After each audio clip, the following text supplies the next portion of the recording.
Hello, everybody, and welcome to this episode of Real Life, Real Crime Daily for Friday, May the 17th, 2024. And as always, I'm your host, Woody Overton.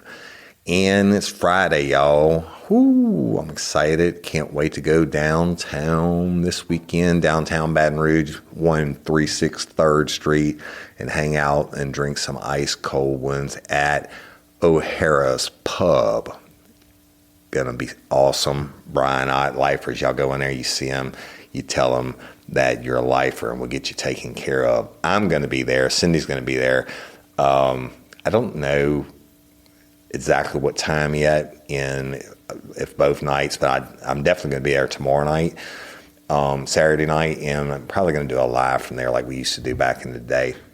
So y'all come down and see us, have a cold beer with me, and let's hang out.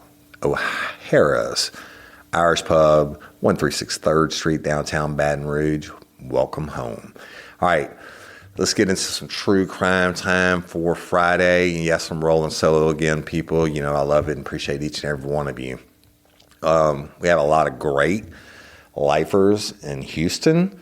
And actually, that's where two of my brothers, one of them doesn't have any kids, and my other one raised a passel of kids, and they live there in Houston or in the Woodlands close to Houston.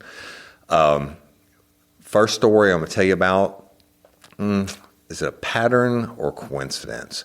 So a Houston police officer is back on active duty after he was involved in a fatal shooting last month. And that's the fourth time in his 6-year career that he's been investigated for using deadly force. Now, y'all, I don't know how in the fuck that happens. He's only been on the job 6 years. Maybe he was someone else somewhere first, but if you're a 6-year veteran and you have been investigated for using deadly force 4 times in 6 years, holy shit, that's a lot. So even this officer, Devin Inocencio, that's Inocencio, who's 27 years old, y'all, he faces criminal and internal affairs investigations into the latest deadliest shooting. Houston Police Department officials have allowed him back on the street. I don't understand, y'all, how you normally if you shoot someone, you know, it's naturally while it's being investigated, you get put on administrative leave, or they'll put you on a desk or whatever, and you have a police officer bill of rights on top of your regular rights. And you know, surely there are bad shootings, but these things take time to be looked into, right? And certainly they're going to, the police officer bill of rights, I believe it's 60 days they have to give you some type of resolution, or if it's not ongoing for whatever reason. And that's more of an internal deal. The criminal side, certainly, I don't know why an investigation would take this long, or why you get put back out on the street while an investigation is going on, just for the following reason. Just Officer Inocencio, it's not funny, but he's got all these criminal and internal affairs charges against him, but they put it back on the street. Okay, so why does it matter? Inocencio is also facing a civil rights lawsuit over a separate shooting. And on March 11th, in Oak Ridge North in Montgomery County, he and 5 other law enforcement officers opened fire on a 44-year-old Roosevelt Overton Jr. No, he's not my family, y'all. But they opened fire on Roosevelt Overton Jr. as he fled from the police. Guess what? Overton was pronounced dead on the scene. Now, y'all, you see when an officer involved shooting, especially an officer shot or whatever, they start CPR or try to start CPR, and once you start it, you can't stop. Well, I submit to you that if they didn't start CPR. That's where they say he was pronounced dead at the hospital. No, you're pronounced dead at the scene. That means your ass was you were beyond a shadow of a doubt dead AF, right? And so Overton was. Houston Police Chief Troy Finner says officers feared for their lives while chasing Overton, who they claim was armed with a gun.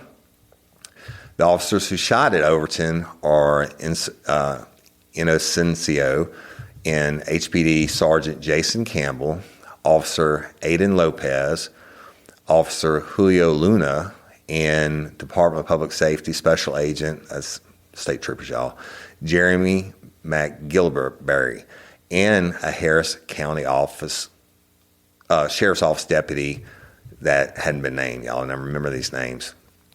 So Campbell, Lopez, and Luna also have returned to active duty, as did McGilberry. The DPS spokesman has confirmed that, y'all. The Harris County Sheriff's Office did not respond to multiple requests for the deputy's identity and the status of its internal investigation. I don't believe they have to until it's over with, so that's pretty standard. But the DPS states they are on active duty. But yes, the investigation is continuing. They are not placed on administrative duty as a punishment, but rather it gives them time to finish their critical incident protocol, which is seeing a therapist, meeting with attorneys, and stuff like that. Should the Internal Affairs investigation find something different or find something at the offset that seems off, then yes, we would definitely keep them on longer, meaning on administrative leave. So Inocencio joined the force in 2018 and is a member of the North Belt Division's Crime Suppression Team, which is a special squad intended to proactively tackle crime along the Beltway corridor in North Houston. Wow, I don't know what kind of special guy. I mean, this guy must have had military or something before, because you don't get on these special teams unless you're shit hot, right? So, but in February 2022, Inocencio and 3 other officers on the team, including Officer Sean Houlihan, exchanged gunfire with the 27-year-old Cherion Lockett as he sat in his car outside his North Houston home. And this is according to court documents. Lockett was killed in the shooting. In the hours leading up to Lockett's death, police obtained a warrant for his arrest on aggravated robbery with a deadly weapon charge. Family members of Lockett, who held 2 college degrees, believe he was falsely accused of the crime by a former high school friend carrying a grudge. Body camera video show officers pulling up to Lockett's home in unmarked vehicles to arrest him. Before the officers reached the driveway, gunshots rang out. Police said Lockett fired the first shots while seated in a car in the driveway, prompting officers to return fire. However, the lawyers for Lockett's mother alleged that the officers fired first. Now, body camera footage from multiple officers, including I'm going to get his name right, Inocencio, does not clearly show the moments leading up to the gunfire. The video depicts Inocencio firing his weapon, but it doesn't show whether he hit Lockett.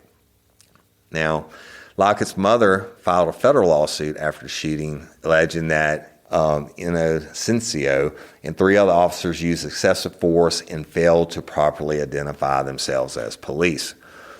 He opened up the car door and pointed a gun at someone without saying police, said Randall Callernan, a lawyer representing Lockett's mother, who noted that Inocencio's was aiming at Lockett from behind an unmarked vehicle door. The average person will go, I'm going to get shot by some gang members here, but it was actually the police. The law student, this dude's got 2 college degrees and he's a law student, y'all. The law student was wanted for aggravated robbery at the time, but he did not have any prior criminal history. And the body camera footage shows officers swarming in on him in the driveway of his home. Inocencio was in an unmarked car and did not announce himself as an officer before the shooting. That's a no-no. He was holding his gun at the door of the car, which can be seen in the body cam video. Now, police claim Lockett fired the first shot, but that officers were not wearing police uniforms when they approached him in his driveway, and he might reasonably have been scared that he was being ambushed. Still, his family disputes that Lockett shot first. When the citizens are killed in the streets by officers with badges, the public always has the right to know why and how this has occurred, Shelby Stewart, a former HPD sergeant turned community activist, said. In August of 2022, Inocencio was part of a squad that fatally shot and killed a 52-year-old man accused of kidnapping a woman at 14717 North U.S. Highway 59 at about 4:10 p.m. on Tuesday, August the 23rd. Sergeant Estevall, Officer Inocencio, J. Luna, and A. Lopez, who discharged their duty weapons, were not injured in the incident. The 4 officers are assigned to the same North Belt Division Crime Suppression Team as Inocencio. In March 2009, July 2018, May 2017, and March 2017. HPD Special Investigation Unit Sergeant Inocencio and Detectives T. Vasa, A. Alvarado, and V. Praxedes, boy, I need to work on my Spanish, right? And O. Flares. All these guys, these officers wrote this in their report. The suspect arrived at a liquor store in the commercial building in the 400 block of Benmar Drive and at gunpoint took a female employee from the location against her will. A short time later, the suspect contacted the employee's supervisor and threatened to harm the employee if the supervisor did not meet with him. The supervisor met with the suspect, and the suspect then released the female employee. The suspect then, at gunpoint, took the supervisor against her will and ordered her to drive north on U.S. Highway 59. Y'all, that's the major highway north of Houston. HPD patrol officers were able to locate the vehicle traveling on North U.S. Highway 59 and observe the suspect and the female pull into a gas station at the above address. Officers arrived and surrounded the vehicle, at which time the suspect reached for a gun. Fearing for their safety, a sergeant and 3 officers discharged their duty weapons, striking the suspect. Paramedics pronounced the suspect deceased on the scene. The female kidnapping victim was not injured. Now, yeah, that's from the report, which pen is mightier than a sword. Certainly they'll be grilled on the stand about how they could see inside the vehicle and all this stuff. In April of 2023, Inocencio fired a fatal shot, killing 19-year-old Dontel Thompson when he was running from the police. See the pattern here, people? Inocencio's body cam footage clearly captured the fatal shooting of Thompson and provided some context to his death. In Thompson's case, Inocencio was part of a team conducting surveillance on an armed robbery suspect in North Houston. After witnessing Thompson rob a store, police began chasing him. As Thompson ran through front yards in the same direction, Inocencio jumped out of his vehicle and yelled, "Put your fucking hands up," and body camera video showed. Thompson continued to run toward Inocencio with a gun in his hand, pointed at Officer Inocencio. As Thompson neared him, Inocencio fired 10 shots at increasingly close range. Carol said prosecutors told her Thompson was hit 8 times, including 2 in the back, though the Houston Atlantic could not verify this account. Now, Griffith said the shooting was completely justified because it is very clear to see the suspect armed, running at them with a pistol in his hand. Police are legally justified in using deadly force if they have a reasonable belief that there is an imminent threat of serious harm or death to themselves or others. And this is according to HPD policy and federal legal precedent. Grand juries decline to indict in absencio or any officer in the three cases. And HPD said investigations were completed on the first three shootings, and they found in absencio did not violate policy. What do you think? Isn't it crazy? 4 shootings in 6 years, 4 deadly shootings. Now, the one with the body camera, the footage, the guy running at you with the gun and you shot him 10 times. The reason you didn't shoot him 16 times is because evidently he went down. I understand if you're shooting someone who's running at you, at some point the force of the bullets will force you to turn around, and that's where the 2 in the back come from. That one, no brainer, right? If it's on video. Hey, y'all, changing my wardrobe from summer to fall, it's never easy. Luckily, Quince offers timeless and high-quality items I adore, ensuring my wardrobe stays fresh and I don't blow my budget. And there's nothing easier than going to Quince and choosing these high-quality items, like cashmere sweaters from $50, pants for every occasion, washable silk tops, and so much more. The best part? All Quince items are priced 50 to 80% less than similar brands.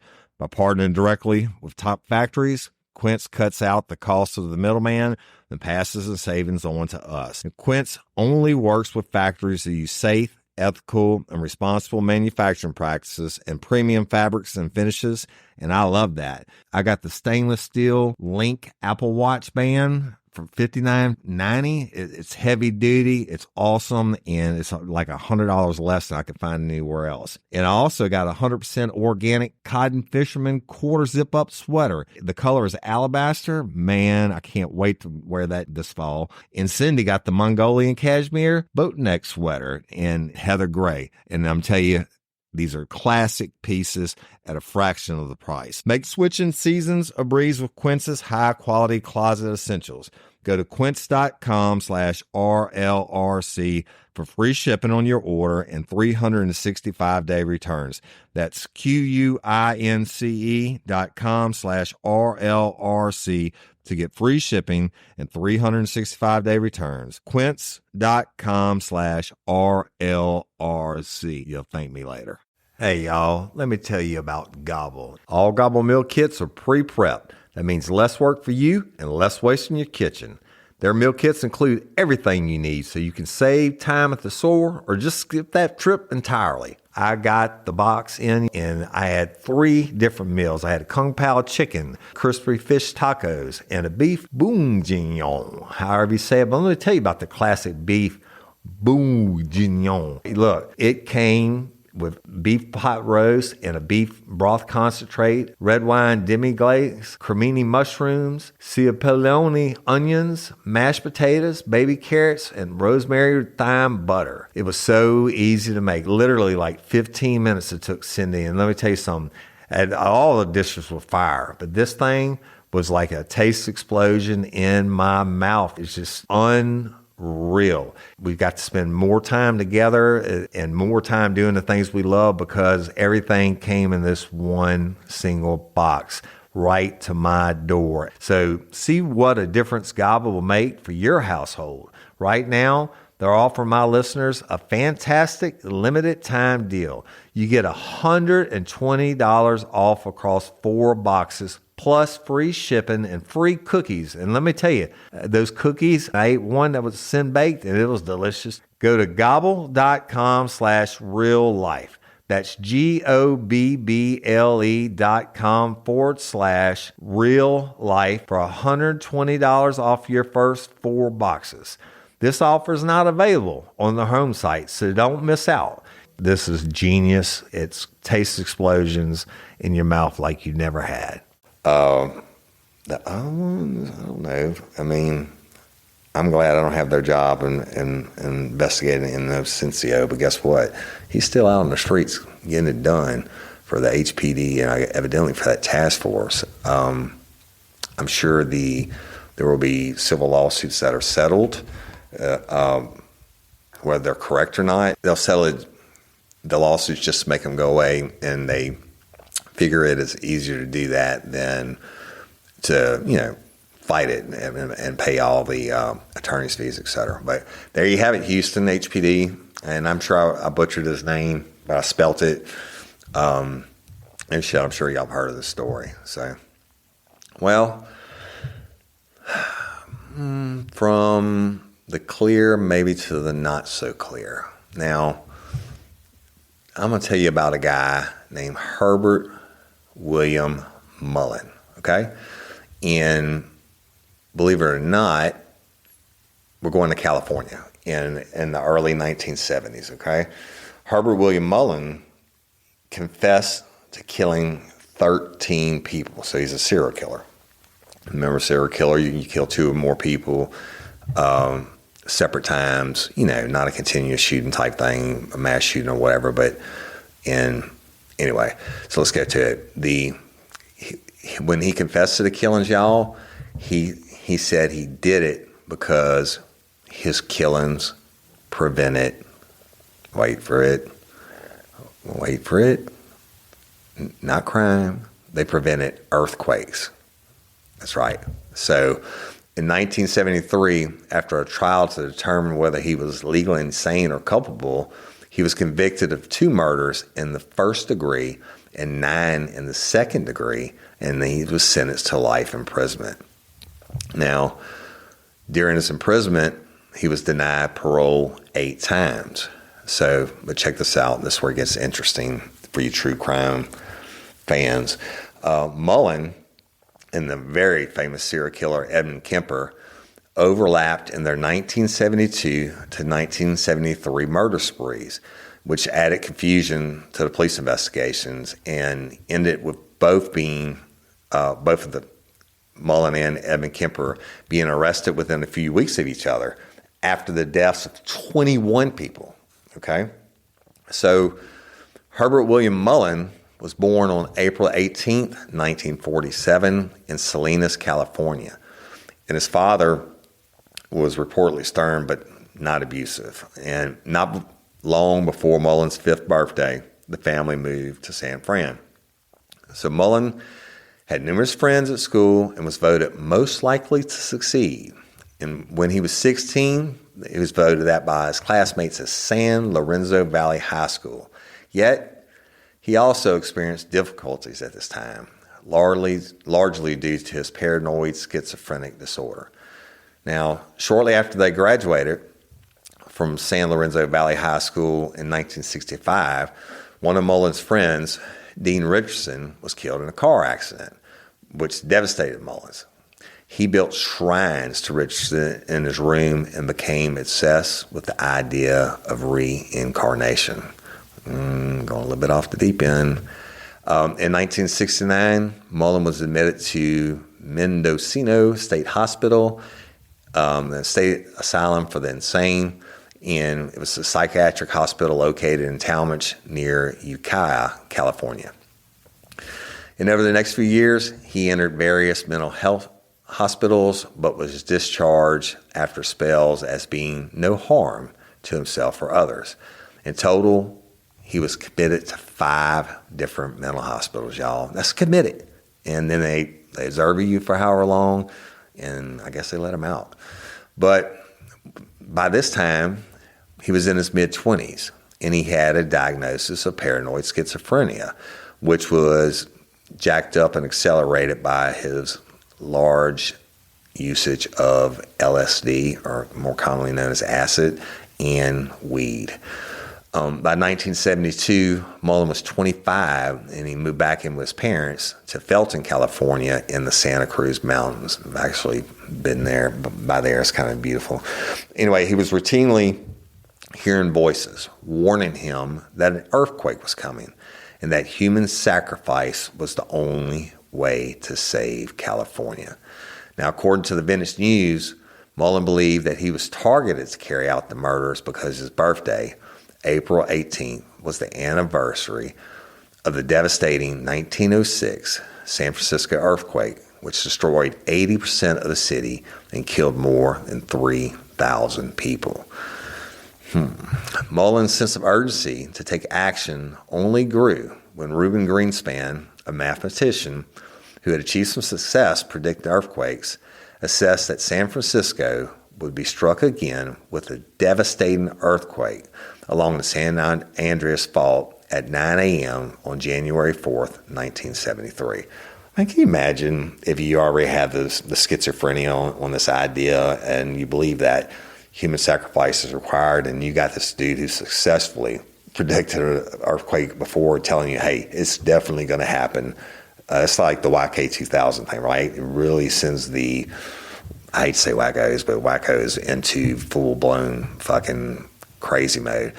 As symptoms of, I'm not downplaying schizophrenia, y'all. I know a lot of people who have it. But as symptoms of Mullen's schizophrenia became more intense, so did his impulse to act on what the voices were telling him to do, which was commit murder to keep the earthquake from destroying San Francisco. Now, in his mind, it was a small price to pay. The death of a few for the safety of many. We human beings, through the history of the world, have protected our continents from cataclysmic earthquakes by murder, Mullen later told authorities. In other words, a minor natural disaster avoids a major natural disaster. Mullen also believed that the Vietnam War had produced enough American deaths to forestall earthquakes as a blood sacrifice to nature, but that with the war winding down, by late 1972, he would need to start killing people in order to have enough deaths to keep the horrible earthquake away, right? He believed he had to kill. He had to sacrifice blood to stop more mass blood killings. It was for this reason, he later said, that his father, through telepathy, had ordered him to take lives. Holy shit, right? Well, let's continue on. The crimes. And on October 13th, 1972, Mullen beat 55-year-old hitchhiker Lawrence Whiteshead, his nickname is Whiteshead, with a baseball bat when the transient looked at the engine of his 1958 Chevy station wagon after Mullen had pretended to have car trouble and pulled over and opened his hood. White had offered to help fix his car in exchange for a ride. Mullen dragged White's body into the woods where it was found the next day. Now, according to E. Fuller Torrey's book, The Insanity Offense, Mullen later claimed that the victim looked like Jonah from the Bible and sent him telepathic messages. Hey man, pick me up and throw me over the bore. Kill me so that others will be saved. Well, less than 2 weeks later, Mullen set out to commit a second murder with the intent to both test his hypotheses that the environment was being rapidly polluted and to follow a command hallucination of his father's voice directing him to make another sacrifice. And on October 24th, 1972, Mullen encountered Mary Margaret Guilfoyle, a student from Cabrillo College in Aptos, California, which is 1.27 minutes from San Francisco, y'all. And she was running late for an appointment. He offered her a ride and stabbed her in the chest while driving down the street. He partially dissected her body to examine her organs for evidence supporting his ideas on pollution, and then he chucked her remains in the mountains. Her body was found in February of 1973, several months after he killed her. Wow. So, riddled with guilt and anxiety, Mullen began having doubts about the hallucinatory instructions he believed were from his father, and this uncertainty led Mullen to attend St. Mary's Catholic Church in Los Gatos on November the 2nd, 1972, with the aim of confessing his murders, y'all. And while in custody in 1973, Mullen alleged that the priest he spoke to in the confessional, Father Henry Tomei, volunteered to be his next sacrifice, which led Mullen to hit, kick, and stab Father Tomei to death on the spot before he ran like a little bitch. In around January 1973, Mullen applied to join the United States Marine Corps to legally conduct what he would perceive as his mission, but was barred from entry when he refused to sign his criminal record. That's standard. By the start of 1973, Mullen had stopped taking drugs completely and began blaming the faults in his life on his previous substance abuse. He decided to locate Jim Gianera, his former friend from high school, who first introduced him to cannabis, and who Mullen perceived as the originator of Mullen's eventual heavy drug use, right? Weed's the gateway drug in this cat's mind. And in early January 1973, Mullen drove to a remote area of Santa Cruz where he recalled, he remembered that Gianera lived. The resident of the first house Mullen approached was a woman by the name of Kathleen Francis, who was a close friend of Jim Gianera and his wife Joan. Now, Francis directed Mullen to Gianera's actual residence, which was a cabin a little bit further down the same road, y'all. And what does Mullen do?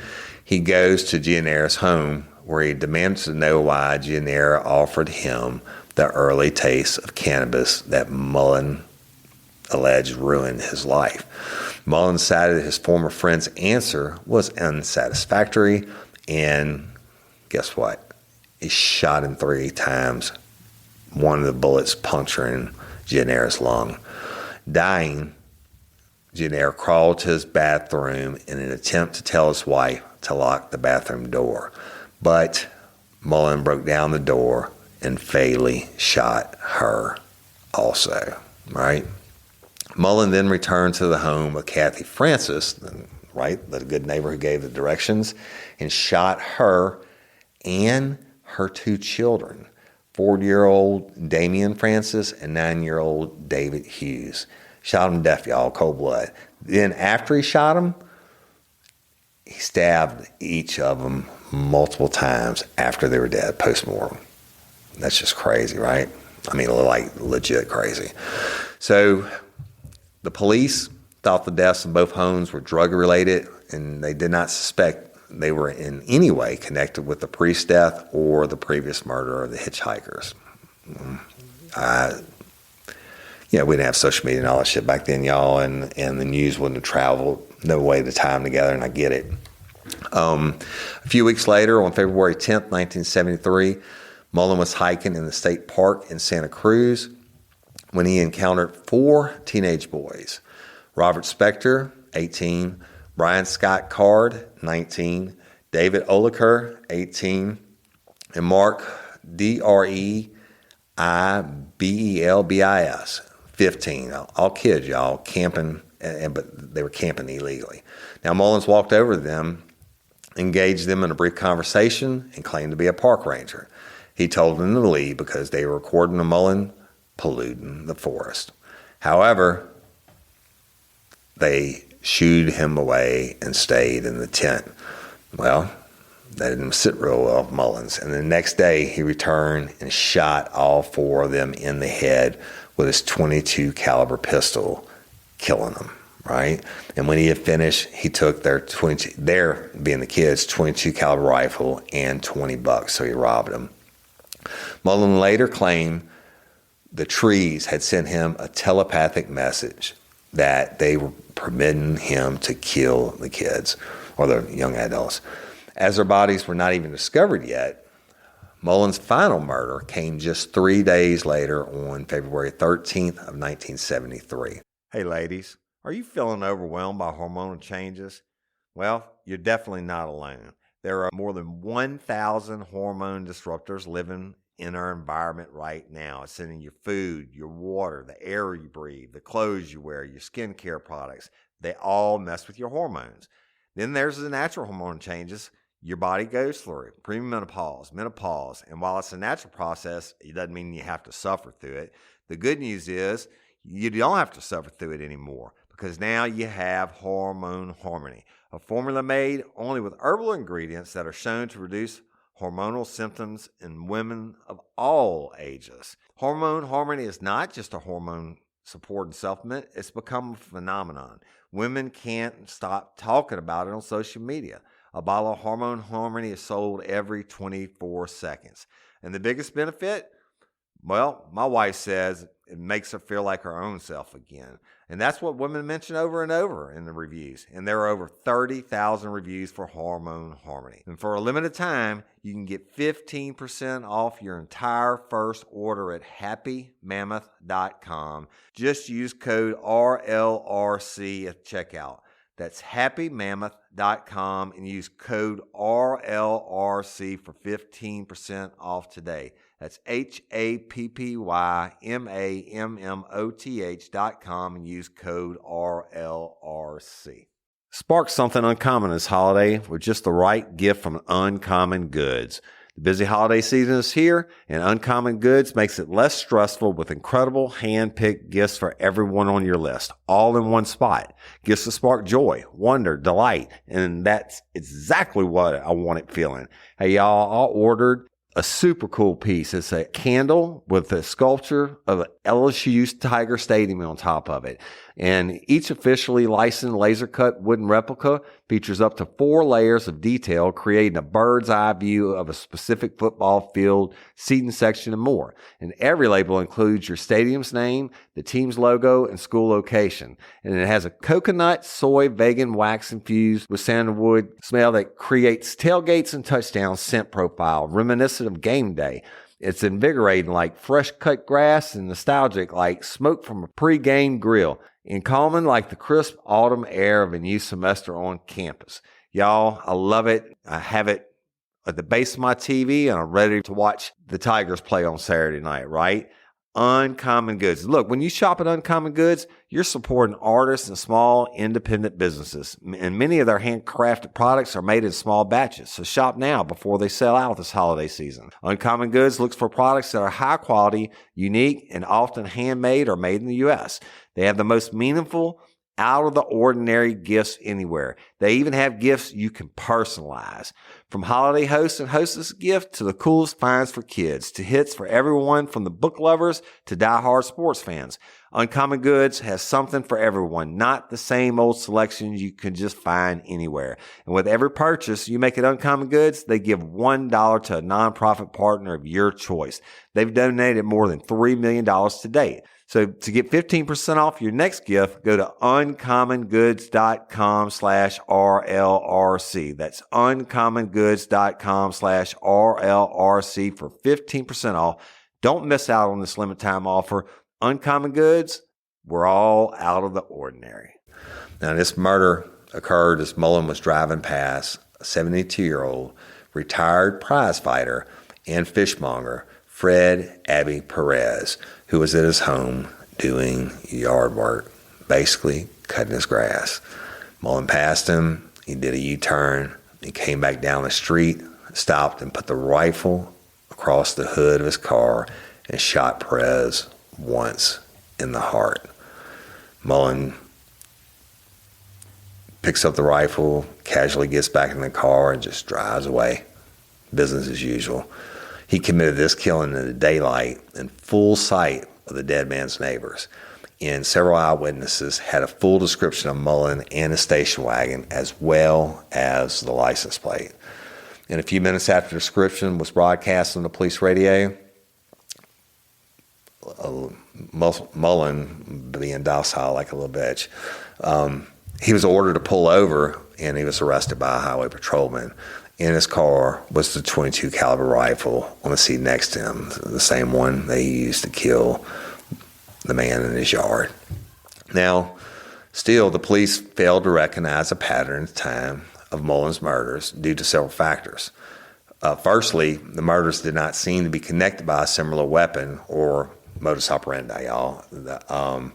Secondly, the victims differed from each other in terms of age, race, and sex. And finally, more importantly, and this happened in Baton Rouge with Derek Todd Lee and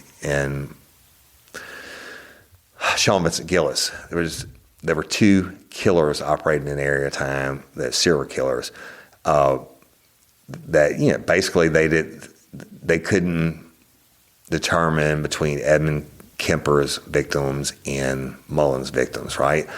And Edmund Kemper, who would kill the last of his own 8 victims just a few weeks later, basically was getting it done at the same time Mullen was getting it done. So I'll tell you about Kemper's story another day. But Mullen had committed his murder spree over 4 months. And the Santa Cruz District Attorney's Office charged Mullen with 10 murders, and Mullen's trial opened on July 30th, 1973. Mullen was charged with 10 of the 13 murders committed and pleaded guilty to all of them, leaving only the question of whether he was legally sane, therefore culpable for his crimes. Mullen attempted to represent himself in court, but the judge determined that he was not mentally competent for such an undertaking, and Mullen repeatedly tried to fire his appointed public defender, but the judge would not allow it. The fact that he, you've heard me say this so many times, but the fact that he covered his tracks and shown premeditation in some of his crimes was highlighted by the prosecutor, who was Chris Cottle, while the defense public defender Jim Jackson argued that Mullen's delusions made him kill. And on August 19, 1973, after 14 hours of deliberation, I guess that's almost 1 hour per victim, Mullen was found guilty of first-degree murder in the killings of Jim Ganera and Kathy Francis because they were deemed premeditated. Remember, he said, "Hey, I'm going to search out the cat who ruined my life by giving me drugs. He ruined my life." And 8 counts of second-degree murder in the other killings because they were considered impulse by the jury. Mullen was convicted of 10 murders at the age of 26. And the Santa Clara County's District Attorney's Office charged Mullen with the murder of Father Henry Tomey, I told you about, in the Catholic Church. And on December 11th, 1973, the day his trial was to begin, he pled guilty to second-degree murder after originally pleading not guilty by reason of insanity to first-degree murder. He was sentenced to life in prison in the Santa Cruz County trial and was denied parole 8 times from 1980 on. Well, it used to be in Louisiana, life meant life. In California, I think after 20-something years, you got a chance at parole. But they locked him up. He was incarcerated at Mule Creek State Prison in Lone, California. Ione, California. It's spelled L-O-N-E, but it's pronounced Ione, California. But while in custody, Mullen said he committed his crimes in an attempt to save the environment and claimed they were for the greater good. He insisted that the reason no earthquakes had struck California recently because he had committed the murders. In just 8 days after Mullen was arrested, per the Southern California Earthquake Data Center, the strongest earthquake to hit the continental United States struck California in 1973. That's pretty crazy, right? I'm going just a little bit further. Mullins was diagnosed by Dr. David Marlowe from the University of California at Santa Cruz with schizophrenic reaction, the paranoid type. And Mullen had interactions with Edmund Kemper, another serial killer active in the same area and the same time as he was. They shared adjoining cells at one point. What are the chances of that? But Kemper disliked Mullen, saying he killed for no good reason. He recalled, Mullen had a habit of singing and bothering people when somebody tried to watch TV, so I threw water on him to shut him up. Then, when he was a good boy, I'd give him some peanuts. Herbie liked peanuts. That was effective because pretty soon he asked permission to sing. That's called behavior modification treatment. Now, y'all, Evan Kemper, and I'll do more on him later, is known for being a genius IQ. But Kemper described Mullen as having a lot of pain inside. He had a lot of anguish inside. He had a lot of hate inside. And it was addressed to people he didn't even know because he didn't dare do anything to the people he knew. In that same interview, Kemper called Mullen a kindred spirit there due to their similar past of being locked up or institutionalized. Kemper said he told Mullen, Herbie, I know what happened. Don't give me that bullshit about earthquakes. And don't give me that crap about God telling you. I say, you couldn't even be talking to me now if God talking to you because of the pressure I'm putting on you right now. These shocking insights into what you did, God would start talking to you right now if you were that kind of ill, because I grew up with people like that. Y'all, on August the 18th of 2022, now that's a long fucking time, because I was 3 years old when he got locked up, and I was 52 years old when this happened. On August 18th of 2022, Mullen died at the age of 75 from natural causes while housed at the California Health Correctional Facility, a state prison for incarcerated patients with long-term medical needs or acute mental health needs. And that prison was located in Stockton, California. Bizarre? Yeah, I don't believe this bullshit about, I mean, maybe he heard the voices. I don't know. That's between him and God or the devil now. Him and Evan Kemper, who's just, I'm sure y'all know that story, but I'll tell it another day. But them being cellies, basically, having to join the cells, and Kemper making him his little bitch and giving him some peanuts so he didn't sing out loud. But right after he gets locked up and he's not blood atoning anymore, California has the worst earthquake on record at the time. Anyway, that is it for today. And again, I will see you tomorrow night, O'Hara's Irish Pub, 136 3rd Street, downtown Baton Rouge. If you get there before me, if you want to go another day, they're open Tuesday through Sunday from 3 p.m. until. Go see or ask for Brian Ott. He also owns the basement on 3rd Street where I do my shows. Ask for Brian Ott. Tell him you're a lifer. All right? Let him know you're there. And we'll get you taken care of. But I'll be there tomorrow night, and Sin and I will be hanging out. We'll do a live. If you can't come, watch for the live stuff. I know I probably hadn't done one in a year and a half, but the love and appreciate each and every one of y'all. You're absolutely the best fans in the world. The business side of business is business, unfortunately, and I'm trying to get shit straight with the powers that be. I'll explain at a later date. So that's it, and I hope you enjoy your weekend. I'm Woody Overton, your host of Real Life, Real Crime Daily. Until next time, peace.